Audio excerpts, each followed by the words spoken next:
ಶ್ರೀ ಗುರುಭ್ಯೋ ನಮಃ. ಅಖಿಲ ಕರ್ನಾಟಕ ಬ್ರಾಹ್ಮಣ ಮಹಾಸಭಾದ ಚುನಾವಣೆ ಇದೇ ಏಪ್ರಿಲ್ 13ನೇ ತಾರೀಕು ಭಾನುವಾರ ಇಡೀ ರಾಜ್ಯಾದ್ಯಂತ ನಡೀತಾ ಇದೆ. ಈ ಚುನಾವಣೆಯಲ್ಲಿ ಅಧ್ಯಕ್ಷೀಯ ಸ್ಥಾನಕ್ಕೆ ನಮ್ಮ ಆತ್ಮೀಯರು, ಹಿರಿಯರು, ವೇದಮೂರ್ತಿಗಳು ಆದಂತಹ ಶ್ರೀರಂಗಪಟ್ಟಣದ ಶ್ರೀ ಪಿ ಭಾನುಪ್ರಕಾಶ್ ಶರ್ಮಾರವರು ಸ್ಪರ್ಧಿಸ್ತಾ ಇದ್ದಾರೆ. ಇವರಿಗೆ ಅಶೋಕ ಹಾರನಹಳ್ಳಿಯವರ ಸಂಪೂರ್ಣ ಬೆಂಬಲಿತ ಅಭ್ಯರ್ಥಿ. ಆದ್ದರಿಂದ ಖಂಡಿತವಾಗಿ ಇಡೀ ರಾಜ್ಯದ ಎಲ್ಲ ನಮ್ಮ ಅಖಿಲ ಕರ್ನಾಟಕ ಬ್ರಾಹ್ಮಣ ಮಹಾಸಭಾದ ಸದಸ್ಯರು ಇವರನ್ನ ಬೆಂಬಲಿಸಿ, ಅನುಗ್ರಹಿಸಿ, ಆಶೀರ್ವದಿಸಿ ವೈದಿಕ ಪಂಡಿತೋತ್ತಮರಿಗೆ ಮುಂದಿನ ಅವಧಿಗೆ ಅಧ್ಯಕ್ಷರಾಗುವಂತಹ ಅವಕಾಶವನ್ನು ನೀವೆಲ್ಲ ಮಾಡಿಕೊಡ್ಬೇಕು ಅಂತೇಳಿ ನಾವು ಕೇಳ್ಕೊಳ್ತೇವೆ. ಇದೇ ಸಂದರ್ಭದಲ್ಲಿ ನಾವು ಮಂತ್ರಾಲಯದ ಯತಿಗಳಾದಂತಹ ರಾಘವೇಂದ್ರ ಸ್ವಾಮೀಜಿಗಳ ಬೃಂದಾವನದಲ್ಲಿ ಆಶೀರ್ವಾದವನ್ನು ತಗೊಂಡಿದ್ದೇವೆ.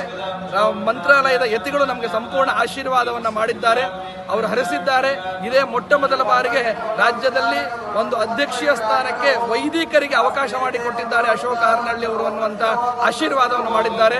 ಖಂಡಿತವಾಗಿ ರಾಯರ ಆಶೀರ್ವಾದದಿಂದ, ಎಲ್ಲ ತ್ರಿಮತಸ್ಥ ಯತಿಗಳ ಆಶೀರ್ವಾದದಿಂದ ತಾವೆಲ್ಲರೂ ನಮ್ಮ ಆತ್ಮೀಯರು, ಹಿರಿಯರು ಆದಂತಹ ಭಾನುಪ್ರಕಾಶ್ ಶರ್ಮರಿಗೆ ನಿಮ್ಮ ಅಮೂಲ್ಯವಾದ ಮತವನ್ನು ನೀಡಿ ಅವರನ್ನ ಜಯಶೀಲರನ್ನಾಗಿ ಮಾಡಬೇಕು ಅಂತ ಹೇಳಿ ಅಖಿಲ ಕರ್ನಾಟಕ ಬ್ರಾಹ್ಮಣ ಮಹಾಸಭಾದ ಪರವಾಗಿ ನಾನು ನಿಮ್ಮಲ್ಲಿ ಪ್ರಾರ್ಥನೆ ಮಾಡಿ ಕೇಳ್ಕೊಳ್ತೀನಿ.